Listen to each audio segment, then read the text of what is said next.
Today's daf we're going to be learning is Chullin daf samachet. We're going to start our daf with a slew of 4 questions. If you remember, we're learning about a ben pekua, which is again a situation where we have a fetus inside a mother's womb. When they slaughter the mother, the fetus becomes immediately permitted, meaning it doesn't need to be slaughtered, which also means even if it lives 20 years, it can be eaten without being slaughtered. And we're going to learn today also, not only does it not need to be slaughtered, but it actually is already considered as if it's slaughtered, which means, this is an interesting thing, which means it actually can't be slaughtered. If you want to slaughter it to sort of, for whatever reason, which we'll talk about soon, you can't. It's not effective because it's already been slaughtered. You can't slaughter something that's already been slaughtered, even though it's kind of funny because it's not really slaughtered. It's alive, but there's no law of slaughtering relating to that animal. Okay, that's a little background. Now we're going to start off. If you remember, we have this machloket, Rav and Rabbi Yochanan about a ben pekua that puts out a limb, okay? And while the animal is being slaughtered, the limb is outside, or, right, that actually isn't a machloket. Everyone agrees in that case. The limb is not kosher. But what if the limb went out, and what we saw from the second version, and, maybe we could say it was actually born, okay? Therefore, it's already out of the womb, and therefore, even though what comes back in, Rav says it's forbidden. And Rabbi Yochanan says no. If it's inside during the time of the birth, even if it put its arm outside at some point, it doesn't matter. It's kosher because at the time of the slaughtering, it was inside. We then saw a second version of the debate, which is really the same as the first, but just had a bit of a different wording. Is there leida, is there birth for Evarim? Meaning Rav says that's why once it went out, it's as if it was born. According to Rabbi Yochanan, there isn't birth, and that's why it doesn't matter that you took it out. As soon as it goes back in, it's fine. Now, they said, what's the nafkamina? What's the relevant practical difference between saying that's the machloket or that's the machloket? And the issue is if you say there's birth for evarim, for limbs, then if you put out the majority of a limb, then we're going to treat the entire limb in that way. So if the majority went out, and let's say your Rav's position, and you say there's lidah for evarim, then the entire, let's say, part of the leg went out, but the majority of it, the whole leg is going to be forbidden.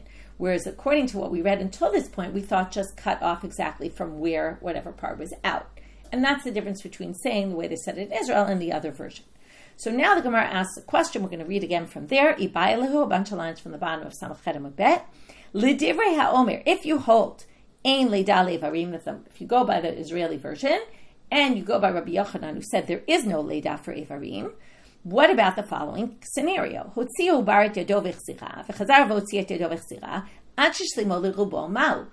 Take out a limb, put it back in. Take out a different limb, put it back in. So the fetus keeps sending out limbs, bringing them back in, and eventually gets to the majority of the limbs. Now, if you say there's no birth for limbs, then do you mean even if a majority of them went out, it's still not considered as if there was a birth here? Or, right, so mi amrinan ha nafik leruba, do we say, look, in the end, the majority went out. So if the majority of the animal comes out of the womb, then for sure it's considered a birth. In this case, though, because he kept bringing the limbs back in all the time, there weren't the majority of the limbs out at any given point. Does Rabbi Yochanan really think that it's totally irrelevant that something went out? Or is there some relevance to it in the case where the majority of them went out at different points, and at every given point, right, they were back in, but it doesn't matter. In the end, maybe he would hold that there's a birth here. And again, that would mean that there's none of the animals going to be permitted by the slaughter of the mother. And now we're not going to have an answer yet. Im timtzalomar, second part of the question. And if you want to say kevan da hadar hadar, maybe Rabbi Yochanan will still say, look, in the end, at every given moment, they were all, the majority was inside and only one went out at a time. So that's not an issue. But meaning it'll be covered by the slaughter of the mother. But what if it keeps putting the limbs out one at a time, and every time it puts a limb out, that limb was cut off, and then another limb, and then cut off, and another limb and cut off. Now at this point, you get to the majority of the animal, you're left with a minority of the animal inside. However, can you call that a birth? Because in the end, at every given moment, right, only one limb came out. That's not really the way a birth happens. So do we say, right, ad shishlimoli rubo, so every time you kept cutting it until you ended up with the majority of the animal being cut off outside the womb, mi amrinan hanafik leruba, do we say, look, the majority went out? Odil maruba babat achad be'ina. Maybe you need a row of all at once to go out in order for something to be considered a birth. But this could be a big question today. We're going to end with this also, like, what is birth, right? What moment of birth is what determines. So maybe you need all of them to come out together. That's a birth. But piece by piece, cutting it off, that's not considered a birth. And then the animal will, whatever's left in the animal should still be permitted. Okay, let's try to get to an answer. Tashma. Let's learn from here. Zehakla, we're back to our Mishnah. Remember the Mishnah said this is the general rule. After it said that whatever of the fetus gets cut off and is still left inside, right, that never came out in that case, is going to be considered part of the slaughter. But if you have the spleen or the kidneys of the animal itself, of the mother, that gets cut and remains inside, that's not going to be covered by the slaughter. So after saying that, it then said this clearly unnecessary phrase, this is the general rule, davar shegufa asul, v'she'ena gufa mutal. If it's part of the body of the mother, it's forbidden. It's not covered by the slaughter if it's cut off. But even though it's inside. But if it's not part of the body, but let's say the fetus, it's mutal. It's permitted. So she'en gufa la tuyemai. Now, every time we have a sentence like this is the principle. They assume that it's coming to include a new case that we didn't discuss. So what could it be included if not our case? Right? If you're going to pick any case, wouldn't it be this one? Lav la tuye ki agavna. Wouldn't it be that the majority came out but one by one? Okay, or the majority came out and went back in and went back in. And maybe it means also that as long as it's gufa, it's not gufa, it's not the body of the mother, it will be permitted. So maybe based on assuming this line means that, we could get to an answer to the question and say this is permitted. To which the Gemara answers, you could say it's coming to include something completely different. La tuye, what inside are we going to permit that wouldn't have been thought to be permitting otherwise without this line? La tuye kalut v'me'e para, the case we had yesterday, V'aliba de Rabbi Shimon.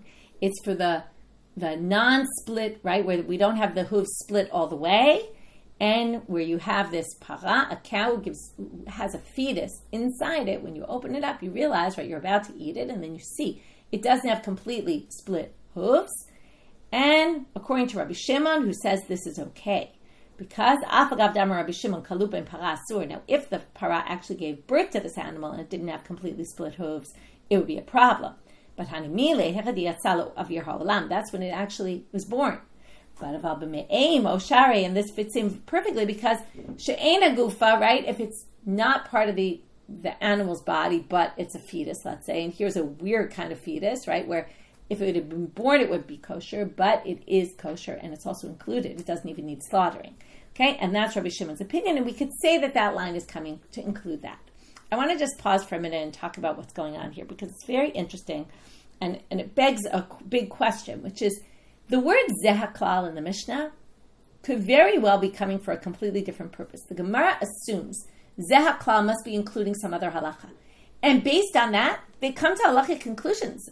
Really, because if you include something or don't include something, you can change the halacha, right? They were trying to say that maybe we could get an answer to our question and actually permit something which, who knows if that's what the Mishnah meant or not. And not only we don't even know what the Mishnah really meant, I'll go even farther as to say, who knows that the Mishnah actually meant to include another additional case. Maybe the Mishnah was just trying to give you a mnemonic to remember, right? The Mishnah does all sorts of things for mnemonics. Number one, they mention numbers all the time. There's 4 avot nizikin, and there's, all sorts of numbers so that you remember. Oh, wait, there's 4. Which 4? Right? So when you go to the store and you don't remember how many items to buy, right? You want to remember your list. It's in your head and you didn't write it down. So, I have 5 items, and then you'll remember. So the Mishnah does that. The Mishnah does aim bam this to that, ella this, okay? There's all sorts of scenarios where they use mnemonics. It could be the principle is just to remember the concept that we learned in the Mishnah. But yet, what's fascinating about it is the Gemara has this assumption, they're working on certain assumptions about how they read the Mishnah, that could even lead to halachic conclusions. So it's just very interesting that they always assume Ze'aklal comes to include some additional case.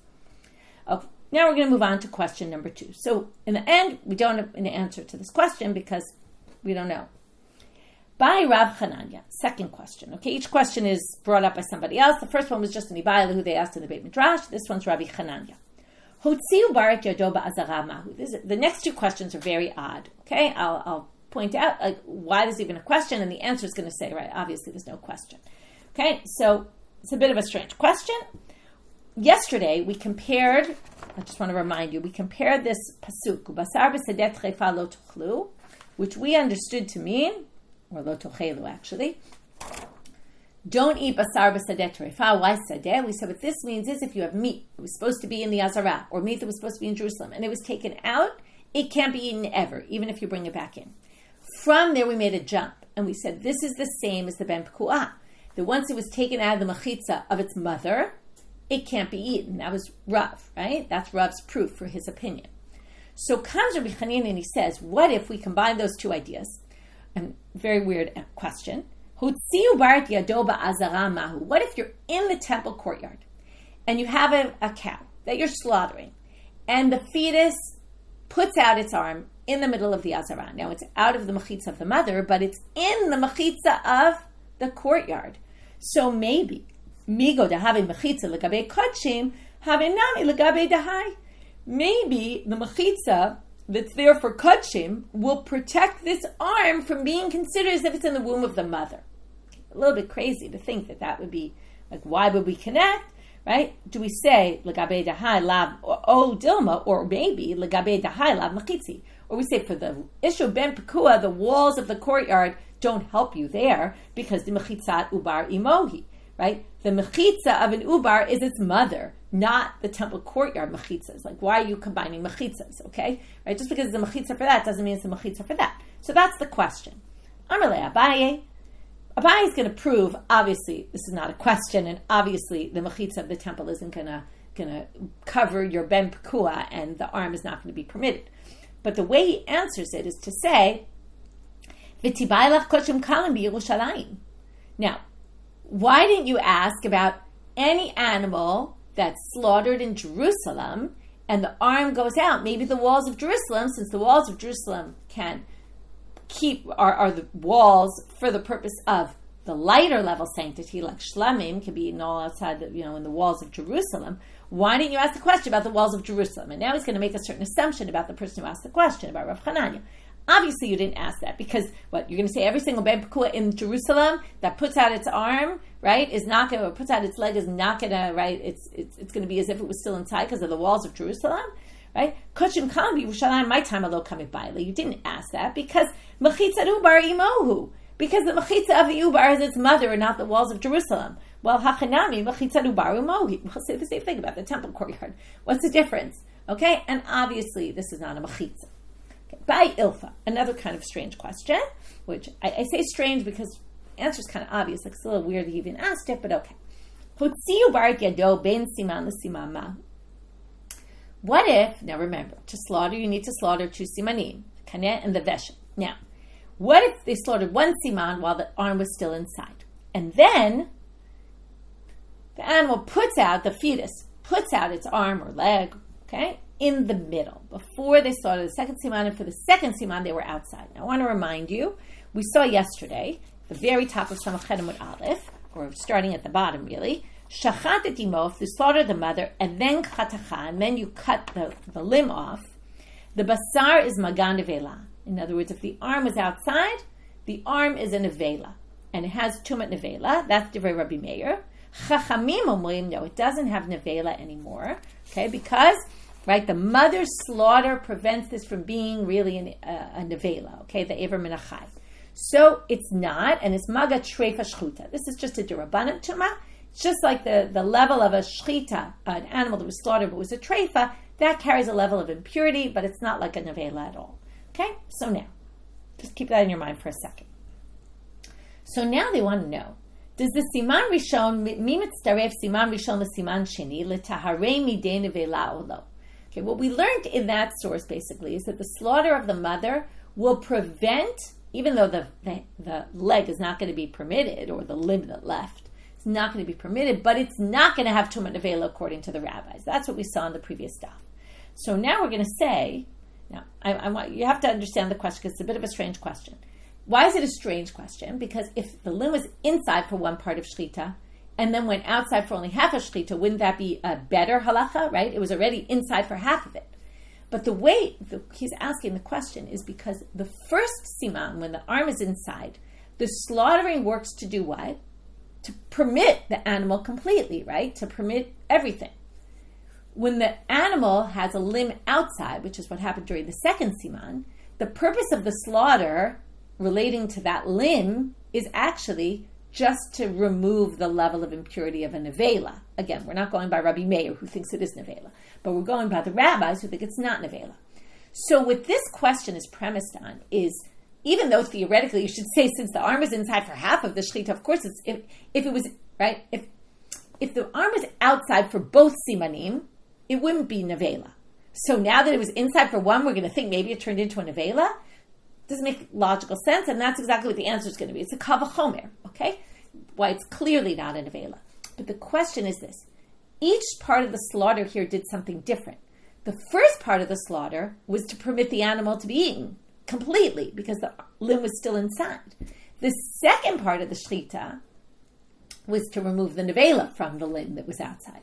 So maybe those two can't join together to say, oh, now we remove the nevela, because only one slaughter actually had the intent, one siman had the intent, only half the slaughter had the intent to, or had the ability to remove the impurity. Maybe you need both simanim while the limb is out to actually prevent the impurity. That's the premise of the question. It's a bit of a strange premise, and that's why Rava answers it's a kav chomer. If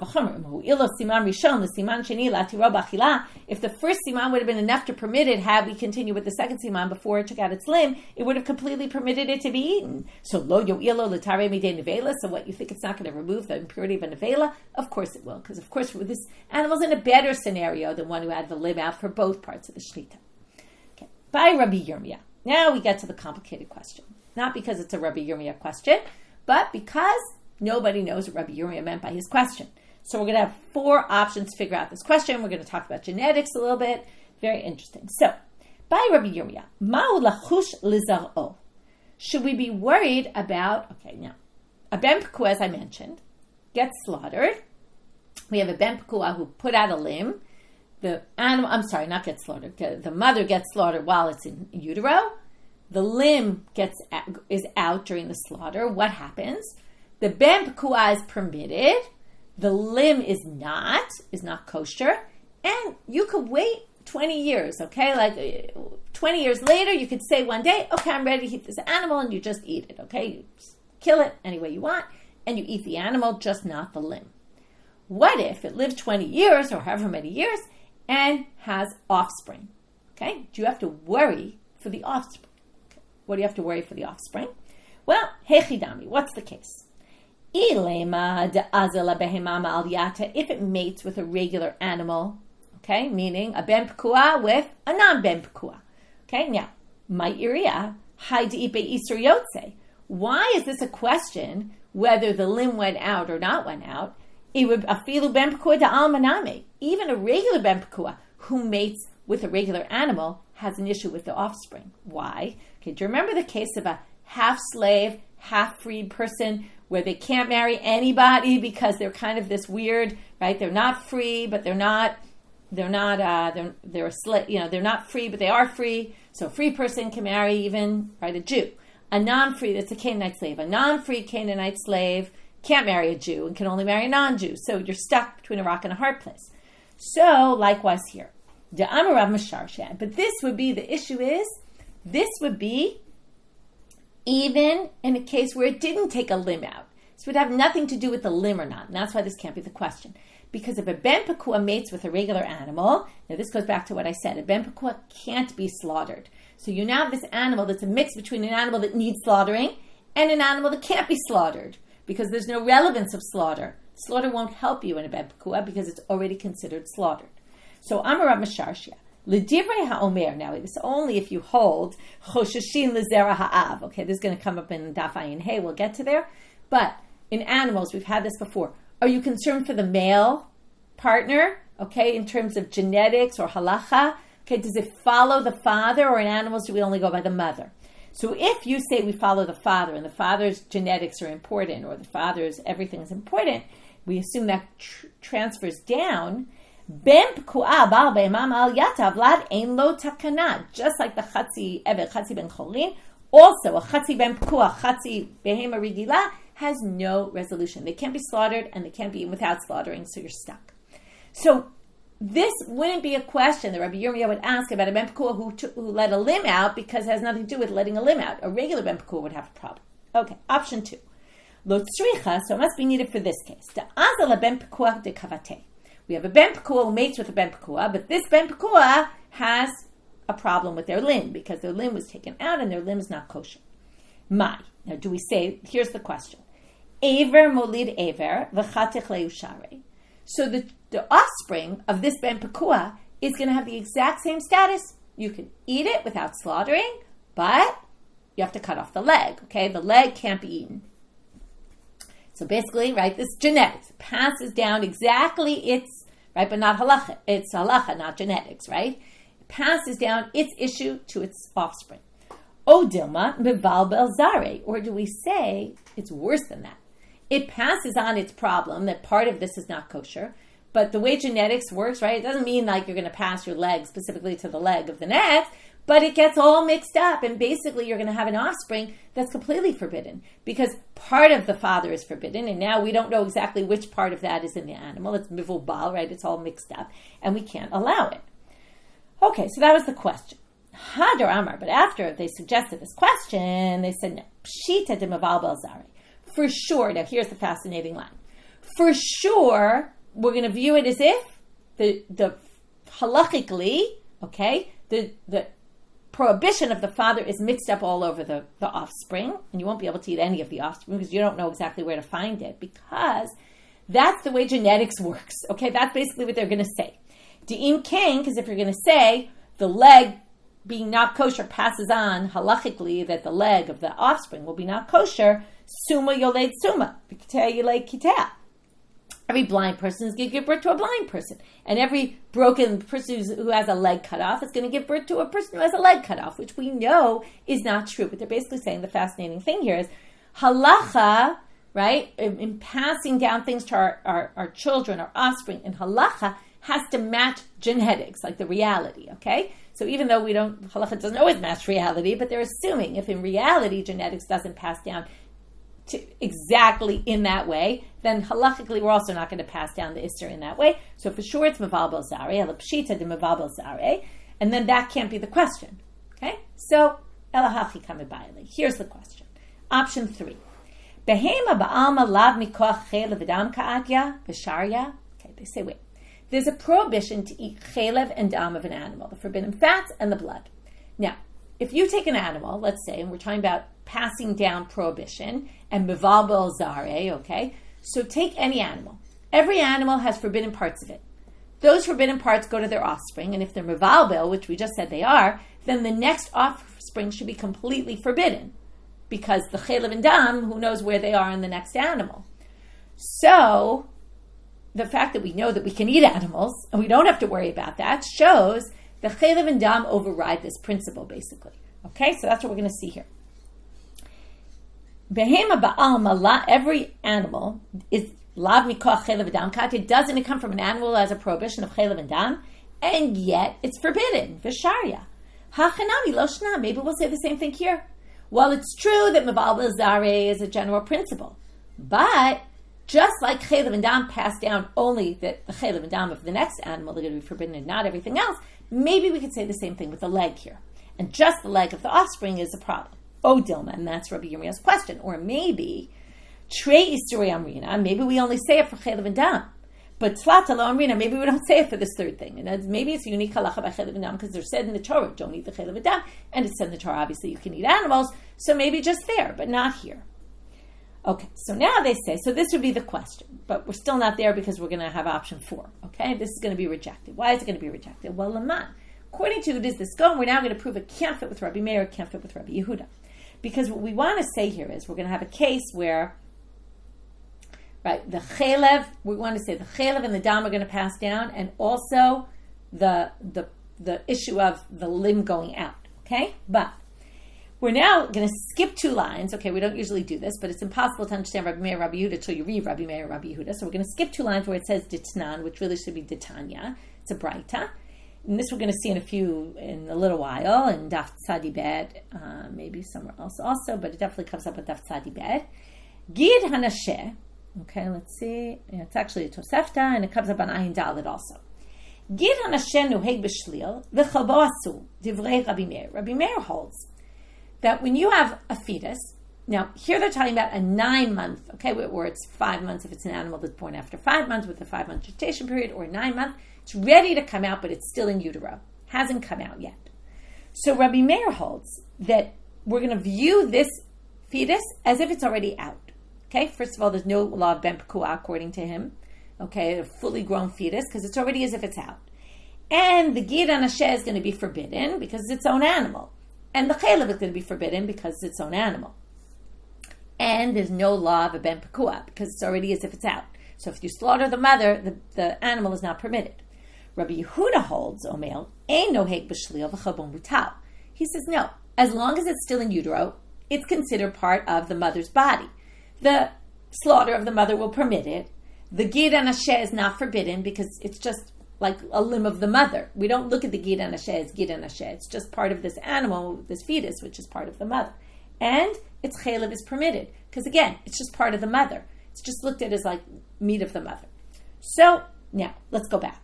Ila Rabbi Yehuda. Now what we're going to show here is, Ila Rabbi Meir, Isur chaylev adam ika Isur yotze leika. Well, since there's no law of ben pekua, there's no issue of a limb going out.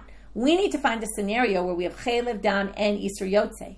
Now, notice we're passing down from this fetus to, so basically, according to Rabbi Meir, there's Isur chaylev and dam, but there's no Isur yotze because it's not a law of ben pekua. And Ila Rabbi Yehuda, Isur yotze ika Isur chaylev leika. Rabbi Yehuda doesn't think there's an Isur chaylev here at all because he says the chaylev of a fetus is permitted. So we need to find someone who talks about all three of these, and not all three of them exist in this fetus according to anybody, because one exists, right? Each one has something else that isn't relevant. So basically, we're going to say, after all these three attempts, ela kol mikoch lo amrinan. The vlad is definitely not going to be forbidden. We don't say this comes from a father who's a ben pekua with a problematic leg. We're going to pass on that problematic leg to the child, and we're going to pass on the law of ben pekua to the child. No. Dishari. Okay? We're not going to have this problem with the limb of this offspring, and that's not the issue. Hachi kamabaylan. Now they get to a really interesting question that I imagine you never thought of.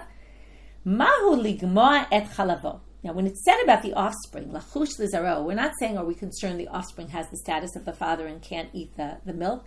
No, we're actually talking about a ben pekua that's a bat pekua. It's a female. And now, we left it for many years. It now has offspring and it has milk. Is the milk kosher? Okay? Now, why wouldn't the milk be kosher? Well, they suggest the following thing. Chaylev da'alma lo ke'ever min achai dame ushari. Now, did you ever think about this? That maybe milk is like a limb of an animal. It comes from a live animal, and maybe it's ever min achai.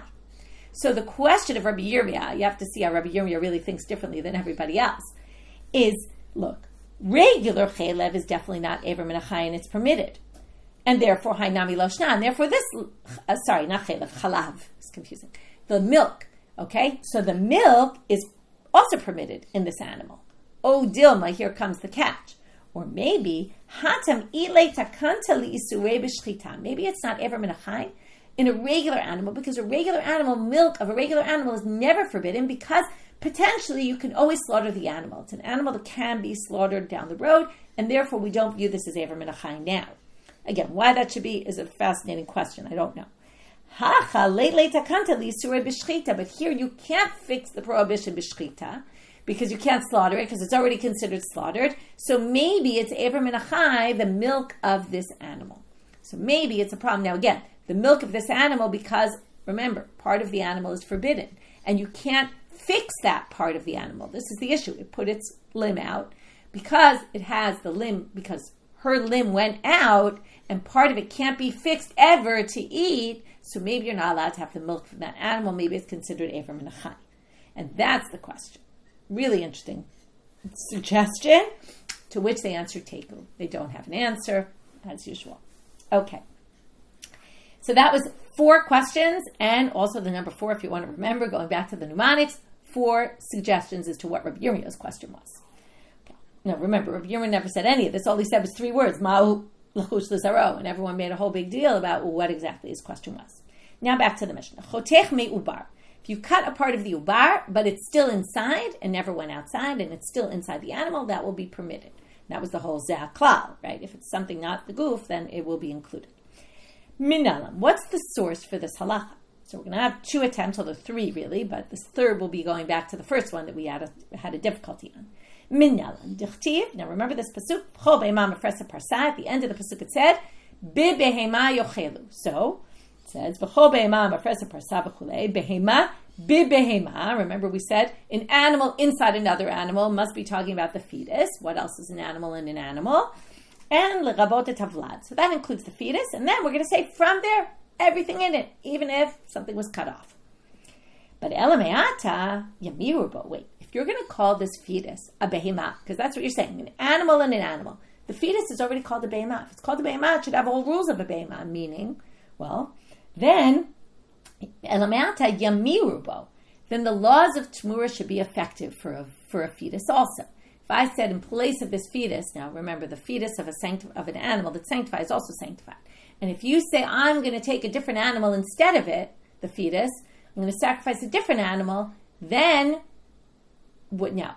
Is Tamura effective or not? Now here goes the what does it mean is Tamura effective? First of all, you're not allowed to do that. But if you do it, the fetus will be sanctified still, and you can't transfer the sanctity off of it, but you do transfer the sanctity to the second animal. So if we call this an animal, then Tamura should be effective. Again, forbidden, but it does work. And alamatnam, why does it say in the Mishna, okay, you can't take a limb and switch it for a fetus, and you can't take a fetus and switch it for a limb, right? Do tmura. And lo ivarim ubarim b'shleimim, you can't take a limb and say I'm doing this in place of an animal, or an ubar in place of an animal, complete animal, or shleimim bahem, or say in place of the fetus, in place of the limb, I'm taking another animal. Meaning, not that you can't do it. If you do it, it's completely ineffective. It just doesn't work. Now, if we're calling this a behema, and we're darshaning the ubar from the word behema, it should be effective tamura. So that's the problem with that explanation. So they bring a different one. Elamarkra, bechol behema. It's from the first word in that pasuk. Every animal. Chol is always a word that includes more things. So it includes not only a behema, also the vlad, and that works perfectly because then the vlad is not a behema. It's just included in the word and every, right? So it's going to include even that. L'rabot et havlad. So now we're going to have difficulties on this one. 2 difficulties. If you're saying this word kol includes everything in the animal, including the fetus, it would also include the spleen and the kidneys that were disconnected, which we already said, right, is not included. And alamatznam, why does it say then? Right? We say those aren't permitted. To which they say, no, that's because of a separate drasha. Kol theoretically would have included them, but amakra ota, okay, it says, ota tochelu in that pasuk, shlema v'lo chasera.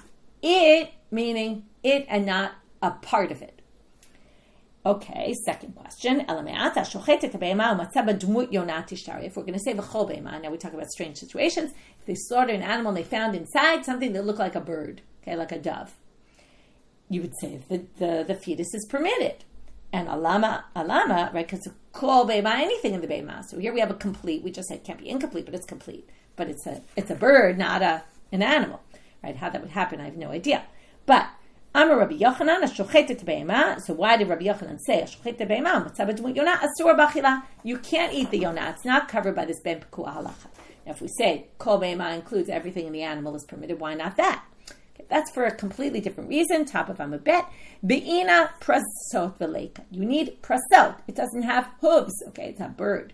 So that's going to be why this isn't included from the pasuk v'chol be'ema. It has to be something with hooves. It can't be some other creature that's found inside. Okay, v'leika, and you don't have that. Now we just have a difficulty on this answer. Elameata kalupime paralitza. Remember we had the kalupime para that we started with today, and we saw it yesterday. Well, if it needs hooves, split hooves, well, the kalut, the one that doesn't have the split hooves that's found in the mei para, should be forbidden, and we already said it's permitted according to Rabbi Shimon. So they say no. That's because of its own drasha. Okay? Again, every time we say there's a drasha, it can be an exception to the rule. Hatana de Rabbi Yishmael, by Rabbi Shimon bar Yochai, parsa, because it also says parsa in the pasuk, not just parsot, we learn, right, parsa bebehemat ochelu, since it does have a hoof, if partially split, it's not fully split, that's going to be included by the word parsa, and that's a unique exception. Okay, so we have this v'chol be'ema, that would be our proof. Now, Rav Shimi bar Ashi Amar, La'olam k'dekar marta me'ikara. He tries to go back to the first explanation. He says, let's go back and explain the first way. Be'ema be'ema, and you said, what about Tamura? Dekaka shelach em mirin, hamani Rabbi Shimon hi. We're going to say, there is an opinion that says Tamura is effective by Nubar. Okay? And now, how do we know? Demakish, now what's the basis of Rabbi Shimon? Demakish Tamura l'ma'asel. There's a pasuk, in the Torah that says, don't switch an animal, lo yamir, lo tamirenu, tov v'ra, lo ra b'tov. Okay? But additionally, Tamura appears again, which is a big, strange question, why it has to appear a second time in the animal tithes. Animal tithes have to be brought as sacrifices. And it says there, don't switch it, right? You count your 10th animal, that's the one that's sanctified. Don't switch it for a better one, a worse one. Can't do it. So, why does it say Tamura in the Maaser pasuk? So we're going to say, according to Rabbi Shimon, it's to make a hekesh between the two, a juxtaposition, and learn the following. Ma Maaser eno noheg be'evarim be'ubarim. Just like Maaser doesn't work for limbs or fetuses. Remember, that's what we were talking about. Fetuses and limbs, there's no Tamura by them. So now we're going to explain. Just like you can't do Maaser for limbs and fetuses. Why not? Because what do you have to do? They have to lavor tachad hashevet. Remember, the owner takes them and passes them through the door, and then with his stick, and then points to the 10th one, and then makes that one sanctified. Now, if you're a limb, you can't be walking. If you're a fetus, you can't be walking. So there's no such thing as that for maaser. So af tmura, because tmura is mentioned in the pasuk, Rabbi Shimon's going to darshan, af tmura ino noheget be'evarim v'ubarim.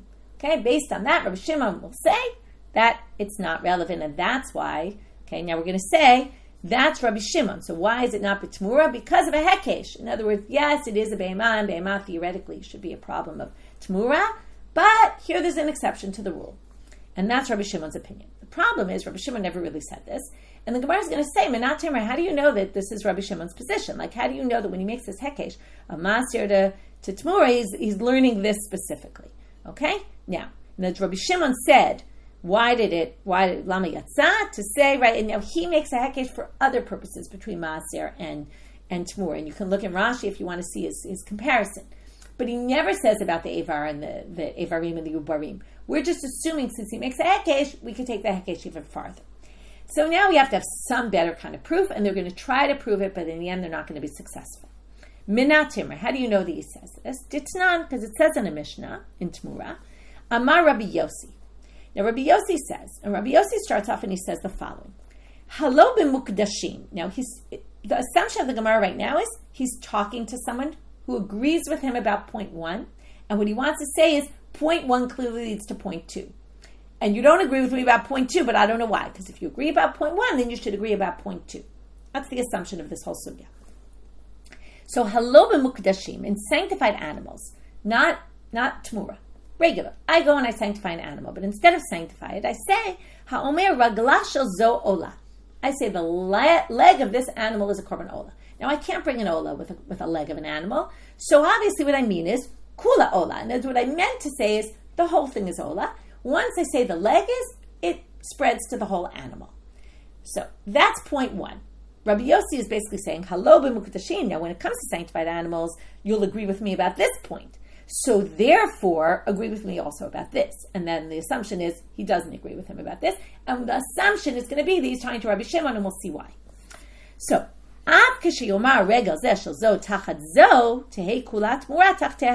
so likewise, when it comes to Tamura, if I have an animal that's sanctified, and I say, instead of this animal, I'm going to bring the leg of this animal. I'm transferring the sanctity to the leg.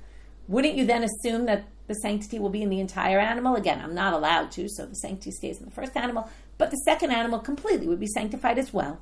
Okay? Wouldn't you agree with that? Now, point is, Rabbi Shimon doesn't agree with that.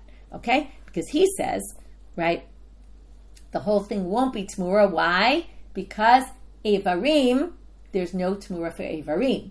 That would lead us to Rabbi Shimon. Okay, that Rabbi Shimon agrees with point 1, but disagrees with point 2.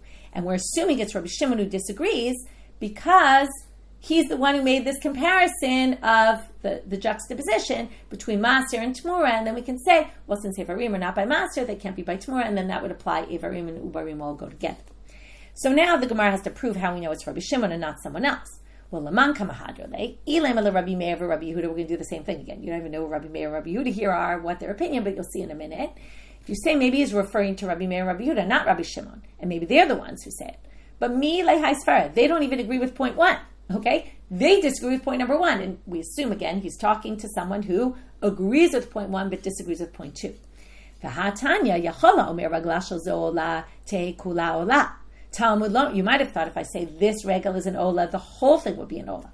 Talmud lomar, no. It says in the pasuk, kol asher yitem mimenu laHashem yeh kodesh. Now what's mimenu? From it. If you take something and from it you make part of it sanctified, it will be kodesh. But what do they learn from here? Mimenu kodesh v'lo kulo kodesh. Only what you sanctified is kodesh. So you can say the leg of this animal is sanctified, and only the leg will be sanctified. Now, you're a little stuck. What are you going to do with it? You can't sacrifice it. The whole thing isn't sanctified. You cannot sacrifice it because it's sanctified. So what do? You might say, okay, well, then it's chulin. Maybe this doesn't work at all. No. Talmud lomar yihiyeh b'havayatate. No. It says yihiyeh in that pasuk. It means it stays sanctified. Ha-ketzad. So what do you do with it? Timacher l'tzorchei olot. Sell it to someone who wants to buy a korban olah. V'dameha. Now, the money you get for it is chulin chutz midamei ever Shabbat. Let's say 90% of the animal was not sanctified, 10% was sanctified. So of the, let's say, 100 shekel you got for that animal, 90 will be sanctified, will be not sanctified, 10 will be sanctified. In other words, you sell it for someone buying an olah. They'll buy it as an olah. They'll bring the whole thing on and that way your leg that was sanctified gets sacrificed on the altar. But the money you got for it, only the value of the leg was sanctified because the whole thing wasn't sanctified. That's Divrei Rabbi Meir and Rabbi Yehuda. So they clearly can't be the person Rabbi Yossi was talking to because he was talking to someone who agreed with him that the leg makes the entire animal sanctified. So Rabbi Yossi and Rabbi Shimon, now we get to Rabbi Shimon.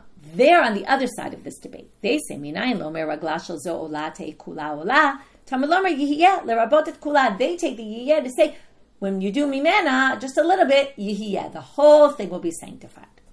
Okay, so now you see that Rabbi Shimon agrees with point number one of Rabbi Yossi, and then we're going to assume that he's the one who Rabbi Yossi is talking to. You should then also agree with me about point two, and then, right, Rabbi Shimon's not going to agree because he has that hekesh between the maser, it can't, in Aver, and then also in Ubar, cannot do Tmura because of this hekesh. They can't do maser, so they can't do Tmura. So again, Laman, Rabbi Meir, Rabbi Yehuda, Lehai Sfarad. They don't agree with that. Elalav, Rabbi Shimon. Now, this is all assuming that when Rabbi Yossi made his statement 1 and statement 2, statement 1 was, well, you agree with me about this, why wouldn't you agree about statement 2? And he was talking to someone. And we assume that person was Rabbi Shimon, and then that someone disagrees about point 2. But we could say, no, Rabbi Yossi Tama Dinafshe Kamar. Maybe he wasn't talking to anybody. He was just saying, I think that you say the rega will be an all, the whole thing will be an ola, and likewise, if you do a tmura, it will be tmura. And he wasn't talking to Rabbi Shimon, and we don't have really any proof of what Rabbi Shimon holds, that he would take his hekesh about maser and tmura and use it for this. There's no real proof. So we kind of tried to reinstate answer 1, but we weren't really successful. Okay, new Mishna. Hamivakeret hamaksha leleid. Again, we have one who's struggling in childbirth, but this time it's relevant that she's struggling in childbirth, and she's got her firstborn inside. Now remember, firstborn animal sanctified. But when does it become sanctified? And that's the big question. Mechatech ever umashlich leklavim. You cut it, now, to save the mother who's struggling in childbirth, you kill the offspring, right, the fetus, so you can cut it in parts and just throw them while they're in utero, throw them to the dogs, meaning they're not sanctified yet because the animal wasn't born.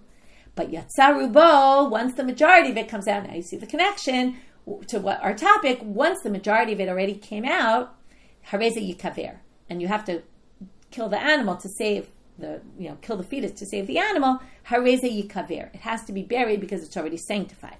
V'nifteret mina b'choran. Now, both in case 1 and case 2, this is already the next offspring of hers is not going to be the firstborn. It's not going to have sanctity at all because this was the firstborn that came out of the womb, even though it might have come out not in the normal manner, but it already precludes the next animal from being a firstborn.